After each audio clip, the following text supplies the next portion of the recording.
अस्सलामुअलैकुम, क्या हाल है। उम्मीद करती हूँ कि आप सब खैर खैरियत से होंगे। अल्लाह पाक आप सबको खुशबाश हंसता मुस्कुराता रखे।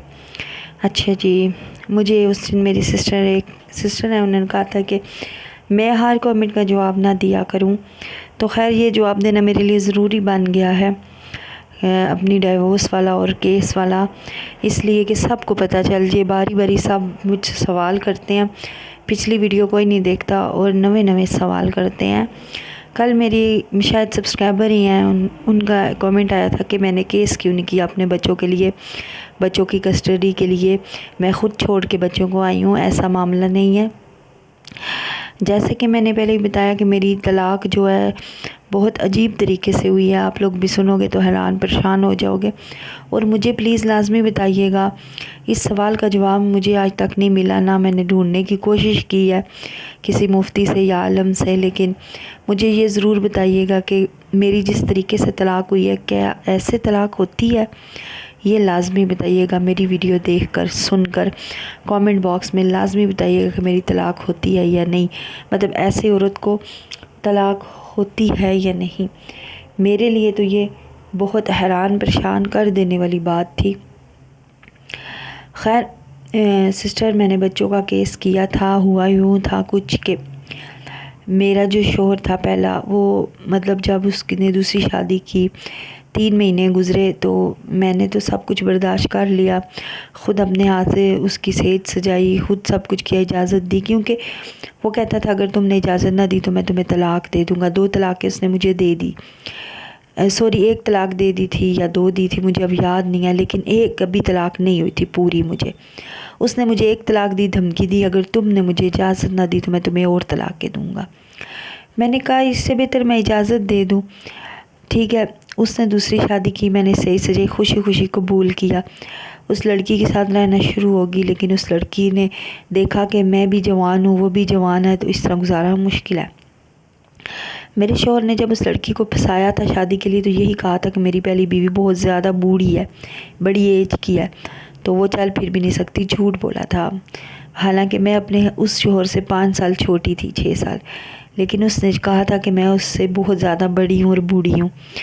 तो इस तरह फंसा के मैसेजों पे, फ़ोनों पे, मतलब हर बंदा ऐसा नहीं होता। लेकिन मेरी प्यारी प्यारी बहनों, अपने शौहरों पे तवज्जो दीजिए, तवज्जो दे। हम लोग जो लड़कियां होती हैं ना, सास नंदों के कहने पे बस घर पे तवज्जो दे रही होती हैं, घर के कामों पे तवज्जो दे रही होती हैं, अपना आप हमें भूल जाता है। जब अपने कमरे की बारी आती है, हम थक जाते हैं, इतने थक जाते हैं, कहते हैं खैर है, तो फिर हमारा शौहर दुबारा मुँह मारना शुरू कर देता है। वैसे भी जिनकी आदतें हैं, जिन्होंने मारना है उन्होंने मारना ही मारना है।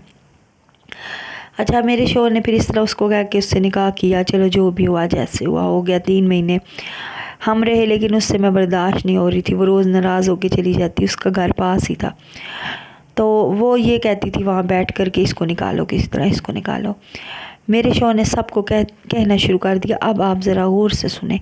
सबको कहना शुरू कर दिया मैंने इसको तलाक़ दे दिया, इसको ले जाओ ले जाओ ले जाओ, मेरे भाइयों को, बाप को। वो मुझे लेने आते तो मैं कहती मुझे तलाक़ नहीं दी, वो कहता मैंने दे दी है। अब इस बात पे तवज्जो दें, उसने कौन सी मुझे तलाक़ दी थी? उसने कौन सी तलाक़ सबके बीच में फैलाई हुई थी? वही जो 1 तलाक़ दी थी। वो कसम खाता था मैंने तलाक़ दे दिया, लेकिन 1 दी थी ना, उसने क्लियर नहीं किया। मेरा दिमाग वैसे भी उन दोनों मियाँ बीवी ने बहुत ज़्यादा बंद कर दिया था, बिल्कुल मुझे सोचने समझने की सलाहियत ख़त्म हो चुकी थी। रोज़ मार कुटाई, रोज़ मेरे साथ ज़्यादती। मुझे गिरबान से पकड़ता, कभी बाजू से पकड़ता, कहता दफ़ा हो जाओ, मैं नहीं जाती। मैं कहती तुम ऊपर पोर्शन में अपनी बीवी के साथ रहो, मुझे ना निकालो, मुझे मेरे बच्चों के साथ रहने दो, अल्लाह का वास्ता है। जब तुमने स्टाम किया था, तुमने जाके जहाँ पे मैंने तुम्हें इजाज़त दी थी, तुमने ये पोर्शन नीचे वाला मेरे हक महर में लिख दिया था, साथ लिखा था कि मैं तुम्हें ख़र्चा दूंगा बच्चों को और तुम्हें, तो फिर तुम क्यों इस तरह करते हो मेरे साथ? तुम हमें ख़र्चा दे दो, तुम ना हमारे साथ रहो, तुम ऊपर पोर्शन में रहो। उस तरह उसने बच्चों के साथ भी ज़िद शुरू कर दी, बच्चों को मारता, बेइज्जत करता, जलील करता, मेरे पीछे, सिर्फ मेरी वजह से। अच्छा, रोज़ निक प्रोपोगंडे करता, उसको समझ ना आती वो मुझे कैसे निकाले, क्योंकि वो घर मेरे नाम था। उसने क्या किया, बस मेरे भाइयों को गालियाँ देनी शुरू कर दी मैसेजों पे, बगैर हो तो तुम लोग। हाँ, मेरे भाई सब सारे मुझसे छोटे हैं, लेकिन फिर भी 25-26 साल का लड़का भी मर्द ही बन जाता है। अच्छा, इस तरह जी वो मुझे आके मेरे भाई ले गए ज़बरदस्ती। मैंने उनको कहा तलाक नहीं दी, कहते हैं नहीं तुम्हें दे दी है। मैं कहती रही हूँ मुझे तलाक नहीं दी इस बंदे ने। अच्छा, तलाक मुझे इस बंदे ने कैसे दी है? कहता है मैंने दिल में दी है तुम्हें तलाक के। यार मैं आज सोचती हूँ कि मैंने उस टाइम क्यों नहीं सोचा समझा, क्यों इसका मुंह पकड़ के नहीं कहा कि तुम मुझे मुंह पे तलाक दो ना, 3 तलाक के मुंह पे दो, ताकि मैं यहाँ से जाऊँ। उसने गेम खेली थी हमारे साथ, उसने 1 तलाक का सारी तरफ फेरा हुआ था, मैंने दे दिया, कसम भी खाता था मैंने दे दिया, और मुझे कहता था मैंने दिल में तुम्हें दिया। मुझे सिर्फ एक बात का जवाब दीजिएगा आप लोग, क्या दिल में तलाक होती है? बीवी जब कानों से सुन ही नहीं रही इस तलाक को, बीवी को पता ही नहीं है, तो वो कहता है मैंने दिल में दिया। जब मैं चली गई उस घर से, मेरे बाप भाई, मैंने बताया ना, गाँव गया, मेरे अब्बू चाचे, वो ऐसे लोग हैं कि वो किसी की बात नहीं सुनते, कोई मरे जिए बस अपनी मर्ज़ी अपना हुक्म चलाते हैं। वो लोग ज़बरदस्ती ले गए। होना तो ये चाहिए था कि वो मेरे नाम घर था, मुझे लेके वहाँ बैठ जाते, पुलिस को बताते कि ये बंदा नहीं निकलता अपनी बीवी लेके। इन्होंने बजाय ये करने के मुझे लेके ज़बरदस्ती जा रहे थे। मुझे समझ नहीं आई, मेरी बहुत ज़्यादा दुखी थी, परेशान थी। मैं स्कूल गई, अपनी दोनों बेटियों को लिया और मैं उनको साथ लेकर चली गई गाँव। जब गाँव गई तो कोई मेरा चाचा फ़ैसला कर रहा है, कोई मेरा ताया फ़ैसला कर रहा है। मैंने उनको कहा, मेरे अब्बू ने केस कर दिया उस बंदे पे, मेरे शोहर पे। केस 2 महीने 3 किया, 75,000 एक दफ़ा दिया, 80,000 एक दफ़ा वकील को दिया। वो बंदा नहीं आ रहा था, बिल्कुल नहीं आ रहा था। कहता 10 साल भी केस। अब की बात आप लोग जिसने कल सवाल किया ना केस वाला, वो बाजी मेरी ज़रूर सुने, छोटी हैं या बड़ी हैं मुझे नहीं पता। हर औरत ज़रूर सुने कि मैं कितनी मजबूर माँ थी, किस कदर मजबूर थी, वो ज़रूर सुनना। जब मेरे बाप ने केस कर दिया उस बंदे पे, 70,000 दे रहा सीधा, वो कहता मैं 10 साल भी नहीं आऊँगा।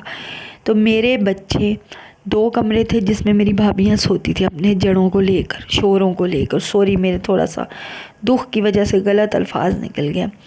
टीवी लॉन्ज में मेरे अम्मी अब्बू सोते थे, उनके पाँव की तरफ मेरी बच्चियाँ सोती थी। मैं चारपाई डाल के सोती थी उनके पाँव की तरफ, वहाँ जगह नहीं थी। ठीक है, मैंने बहुत हिम्मत करके अपने ताए को कहा है। उसके साथ थोड़ा सा मेरा ये था कि हम हंस बोल लेते थे। अब्बू के सामने हमने कभी ऊंची आवाज़ में बात नहीं की कि चाचू, हम चाचू ताए को कहते थे कि चाचू आप ऐसा करो, जब वो बंदा अदालत में आएगा, हम मेरी बेटियों को मुझे ख़र्चा देगा। इस घर में जगह नहीं है, जॉइंट फैमिली सिस्टम है। नीचे भी मेरे चाचे थे, 3 उनके बच्चे, पता नहीं कितने बंदे एक घर में रह रहे थे, 50। ठीक है, और ऊपर भी इतने ज़्यादा हैं। तो नहीं है जगह, तो आप रेंट पे मुझे लेके दे दें, मैं अपनी बेटियां लेके उनको अच्छा पढ़ाऊं लिखाऊं। देखो वो शहर में पढ़ रही थी, शहर की थी, अच्छा खिलाऊं पिलाऊं, मैं अपनी बच्चियों को पालूं। क्या मेरी ये बात गलत थी? आगे से मेरे ताए ने कहा हमारे यहाँ लड़कियाँ अकेली नहीं रहती, ख़बरदार तुम बोली इस मामले में, तुमने यहाँ ही जीना मरना है पाँव में ही। अच्छा, मेरा शोहर पहला वाला अगर पैसे दे भी देता, वो पैसे मेरे पास आने ही नहीं थे, घर के ख़र्चों में लग जाने थे। मेरी बच्चियों को मेरे चाचों ने फ़ैसला किया कि किसी भी प्राइमरी स्कूल में डाल दिया जाए। उनको 5-5 पढ़ाया जाता, पढ़ा के उनको जी मेरे ही कज़नों के साथ निकाह करके दे दिया जाता। ये ज़्यादती नहीं थी? मुझे बताओ। मैंने अपनी बच्चियों की खातिर अपनी बच्चियां दूर की खुद से। कोई भाभी उनसे वाशरूम धुलवा रही है, कोई बर्तन धुलवा रही है। ठीक है, हाँ, एक बेटी मेरी 10 साल की थी और एक उस टाइम 7 साल की थी। इतना परेशान, इतनी परेशान, कोई क्या काम करवा रहा है, कोई क्या। मेरी भाभी उस टाइम, मेरी भाभी प्रेग्नेंट थी। मेरा भाई उसके लिए कुछ खाने के लिए लेके आया, केक रस जो होते हैं। ये बात देखो, ये बात करने वाली है। तो मेरी बच्चियां पता है क्या कहती हैं? आपी, छोटी बड़ी को कहती हैं आपी हमें ना अबू पैसे देंगे ना, हम जमा करके केक रस लेंगे। मतलब कि मेरे अब्बू उनको रोज़ के 20-20 रुपये देते थे, वो 200 का डब्बा था। मतलब कि मेरी बच्चियाँ एक सूखी रोटी के अलावा उस चीज़ के लिए भी तरस गई थी। फिर मुझे बताओ ना, मैं बच्चियाँ कैसे दूर ना करती खुद से? मैं कोई बुरी माँ थी?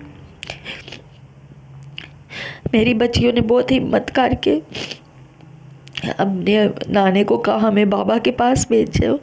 नाना अबू ने उनको गालियां देनी शुरू कर दी गंदी। कहते हैं नहीं जाना, बाप मर गया, तुम लोगों का इधर ही मरो तुम लोग। मेरी एज भी अभी इतनी ज़्यादा तो नहीं थी, देखने में तो लगता ही नहीं कि मैं शादीशुदा थी उस टाइम। एक भी मेरी शादी हुई है, मेरा भी निकाह ज़रूरी था। अच्छा, फिर मैं कहाँ कैसे रहती उन सब में, सारी उम्र के लिए उनकी नौकरानी बन जाती।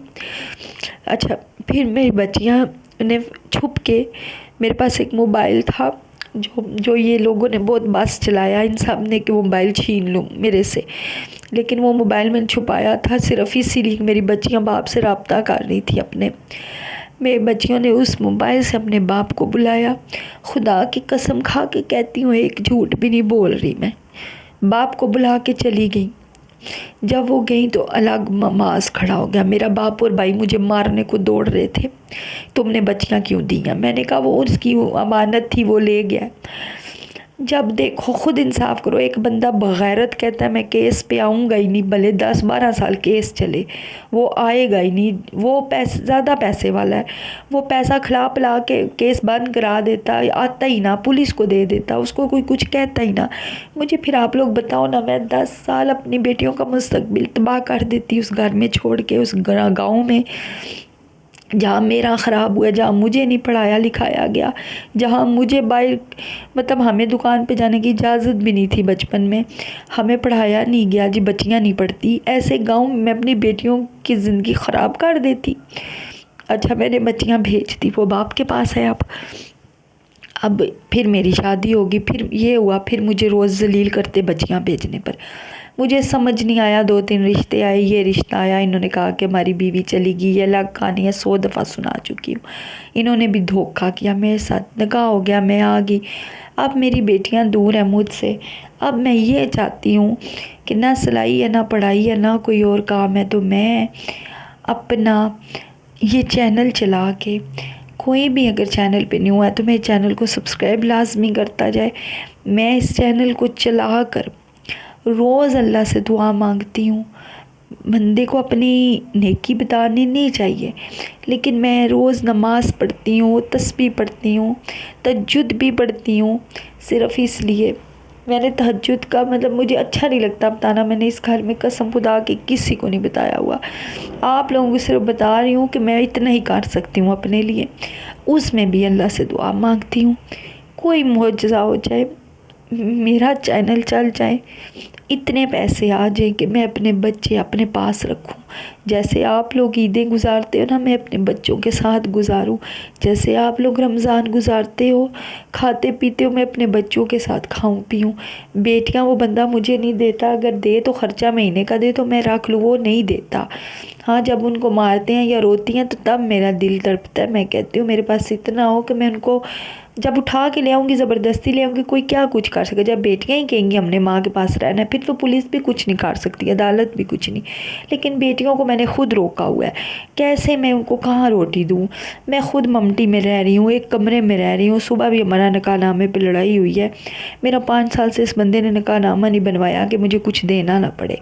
मैं बच्चियों को कहाँ इधर रखूँ, इसलिए रिक्वेस्ट रोज़ करती हूँ। दर्द नहीं सुनाती यार, मैं सिर्फ सवालों के जवाब देती हूँ। रिक्वेस्ट करती हूँ। मैंने तो इस टॉपिक को चेंज ही करके दुरूद शरीफ का टॉपिक रख दिया है कि मैं ये रोज़ टॉपिक ना करूं। हमने बहुत कोशिश की है, सब कुछ मैंने कर लिया। मैं एक अकेली औरत हूँ, अकेली माँ हूँ, कोई नहीं है मेरे साथ जो मेरे केस लड़े। मुझे वो जो इस घर में मेरी बच्चियाँ वो मेरे नाम है, मुझे ले के दे, कोई भी नहीं करता। आप लोग सिर्फ बातें कर सकते हो सारे। अब ये है कि मेरा चैनल अगर चल जाता है, देखो कितनों के चले हैं, तो ये होगा कि जब उनको छुट्टियां होती हैं 2-3 महीने की, मैं उनको पास रख सकूँगी। मैं जब दिल करेगा उठ के गाड़ी का किराया दूँगी ना, तो मैं उनसे मिल आऊँगी। मेरे पास उनसे मिलने की भी कोई जगह नहीं। चल बाहर किसी दुकान पे, किसी होटल पे, किसी पार्क में ही अपने बच्चों से मिल आऊँगी ना जाके। ये मेरी रिक्वेस्ट है बस। या उनको पास रख लूँगी, कोई बोलने जोगा नहीं होगा। कहूँगी मैं रोटी खिला रही हूँ ना, तुम लोग कौन हो तो मेरे बच्चों के बारे में बोलने को। मेरी बच्चियाँ गर्मी में आएंगी, कम से कम कोई ये तो नहीं कहेगा हमारे पंखों के नीचे सोई हुई हैं। बस ये मेरी रिक्वेस्ट है। प्लीज़ आप पुट्ठे सीधे सवाल कोई भी मेरे साथ ना करे। मैं अगर करने हैं तो मेरी पिछली वीडियो देख ले। इसी के साथ मैं चलती हूँ। हो सके तो मेरे चैनल को सब्सक्राइब कर दीजिएगा।